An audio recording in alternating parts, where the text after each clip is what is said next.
So hello students, welcome to this channel. এই ভিডিওটা important হবে তোমাদের জন্য, কারণ এই ভিডিওতে আমি ডিসকাস করব যে মার্কআউট ইউনিভার্সিটির আন্ডারে যে সমস্ত স্টুডেন্টসরা নিজেদের বিটেক, বিবিএ, বিসিএ বা অন্যান্য স্টাডিজ করছো, তো তোমাদের গ্রেস মার্কস এক্সামের যে কপি চেকিং আছে সেখানে দেওয়া হয় বা হবে কি না। মানে ধরে নাও যে তুমি একটা পার্টিকুলার কোনো কোশ্চেনের অ্যান্সার লিখেছো, কিন্তু অ্যান্সারটা ভুল হয়েছে, তাহলে কি সেখানে অ্যান্সার মানে যে অ্যান্সারটা লিখেছো তার বেসিসে কোনো রকম মার্কস দেওয়া হবে তোমাকে?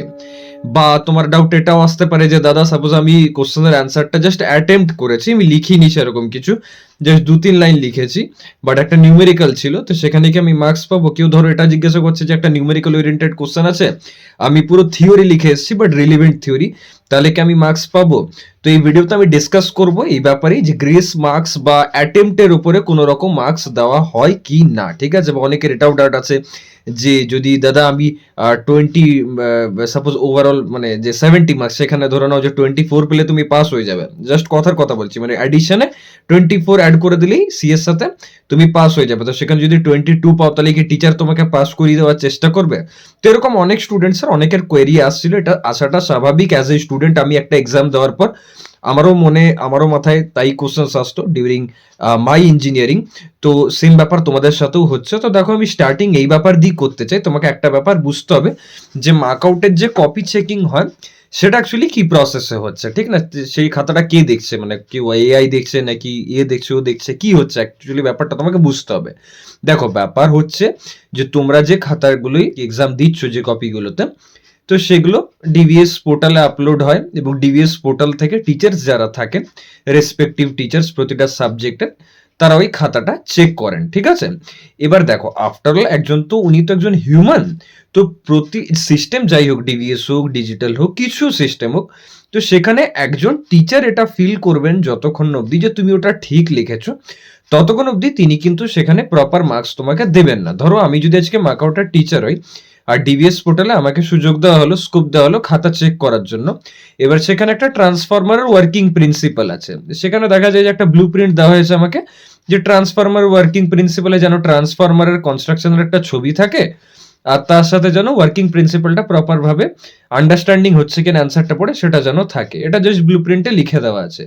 এবার আমি ধরো পড়ে বুঝলাম যে আচ্ছা, যে ছেলেটা লিখেছে সে প্রপার ঠিকঠাক একটু চেষ্টা করেছে, তো তাহলে আমি সেখানে হয়তো তাকে আছে 8 মার্কস, 8-এর মধ্যে সে হয়তো ডায়াগ্রাম কিছু লেখেনি, সে তো কয়েক লাইন লিখেছে যে ফ্যারাডেজ লয়ে কাজ করে, transformer step up step down হয়, আমি হয়তো তাকে 3 কি 4 দিলাম। এবার ধরো আমার জায়গায় অন্য কোনো টিচার্স আছেন যিনি হয়তো সেখানে দেখছেন যে আচ্ছা, transformer Faraday's law of electromagnetic induction, এটা মেন পয়েন্টটা এই ছেলেটা লিখেছে, আর তার সাথে সাথে ট্রান্সফরমারের যে টাইপস হয় সেটাও সে মেনশন করেছে, তাহলে আমি একে এখানে এক কাজ করছি, আমি 5 দিচ্ছি।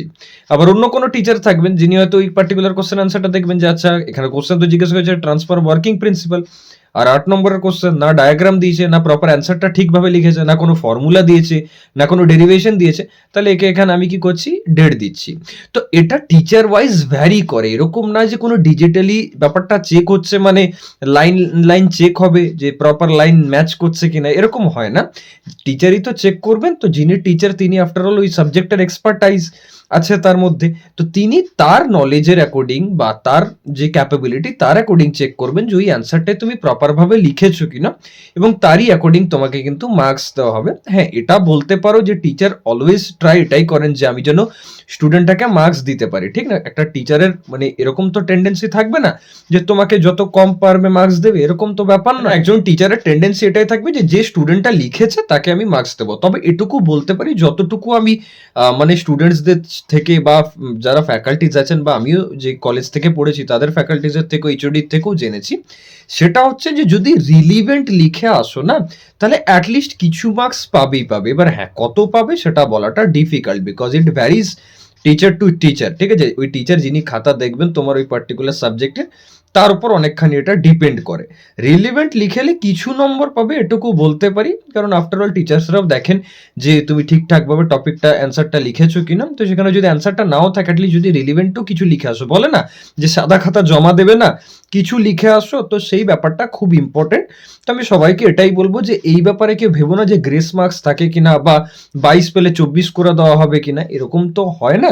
তুমি যেরকম পরীক্ষা দেবে তোমাকে মার্কস সেই ওয়াইজই দেওয়া হবে, যেরকমভাবে ঠিক লিখবে সেই ওয়াইজই দেওয়া হবে। নাহলে ধরো তুমি যদি প্রপার না লিখে পর মার্কসটা পেয়ে গেলে, এবার যে স্টুডেন্টটা ধরে নাও যে প্রপার লিখে পর সেই মার্কসটা পাচ্ছে, তাহলে সে তো ওইখানটায় আনফেয়ার হচ্ছে না ব্যাপারটা। তাহলে যে যেরকম লিখছে তাকে কিন্তু সেরকমই এখন মার্কস দেওয়া হচ্ছে। সেই জন্যই আগের থেকে মার্কআউট একটু হলেও স্ট্রিক্ট হয়েছে, সিস্টেমেটিক হয়েছে, অনেক কিছু জায়গাতে আগের থেকে অনেক ইম্প্রুভ হচ্ছে। আমাদের টাইমে এতটাও স্ট্রিক্ট ছিল না। আজকে কপি চেকিং বা কোশ্চেন পেপার সেট যতটা আর কি একটু হলেও স্ট্যান্ডার্ড বা একটু হলেও ডিফিকাল্ট হচ্ছে। সো একটু বি কেয়ারফুল, ঠিক আছে? নিজেদের পড়াশোনা ভালোভাবে করো, কারণ আফটার অল ইউনিভার্সিটি এটাই চাইছে যে যাতে প্রতিটা স্টুডেন্টস ভালোভাবে পড়াশোনা করে, পড়াশোনা করে যাতে তারা চাকরি পায়। কারণ আফটার অল তোমরা সবাই পড়ছো কোনো না কোনো জব বা প্লেসমেন্টের জন্য, এটা তোমাদের বুঝতে হবে। তো সেটাতে যাতে ফোকাস করো, সেই জন্যই এত কিছু সিস্টেম। তো দেখা হচ্ছে নেক্সট ভিডিওতে। অবশ্যই কমেন্ট করে জানাও যে তোমাদের কি ধারণা বা তোমাদের এই রিলেটেড কোনো রকম ডাউটস আছে কিনা, বা মার্কআউটের কপি চেকিং কতটা ইজি হয় বা টাফ হয়, বা কোশ্চেন প্যাটার্ন যেটা এখন আসছে কোশ্চেন্স গুলো সেগুলো ইজি হচ্ছে না টাফ হচ্ছে। থ্যাংকস এ লট, দেখা হচ্ছে নেক্সট ভিডিওতে। যারা যারা এখনো অবধি বাকি সাবজেক্টস গুলোর জন্য ঠিকঠাক ভাবে প্রিপেয়ার্ড নাও, তো অবশ্যই ভিডিও ডিসক্রিপশন বা কমেন্ট সেকশনে কোর্সের লিঙ্ক পেয়ে যাবে, জয়েন হয়ে যেতে পারো এবং এনরোল করে নিজেদের পড়াশোনা স্টার্ট করতে পারো। যতটুকু 1-2 দিন যেই টাইমটা আছে এটাকে তুমি ইউটিলাইজ করতে পারো ওই কোর্সের কন্টেন্ট থেকে। Thank you.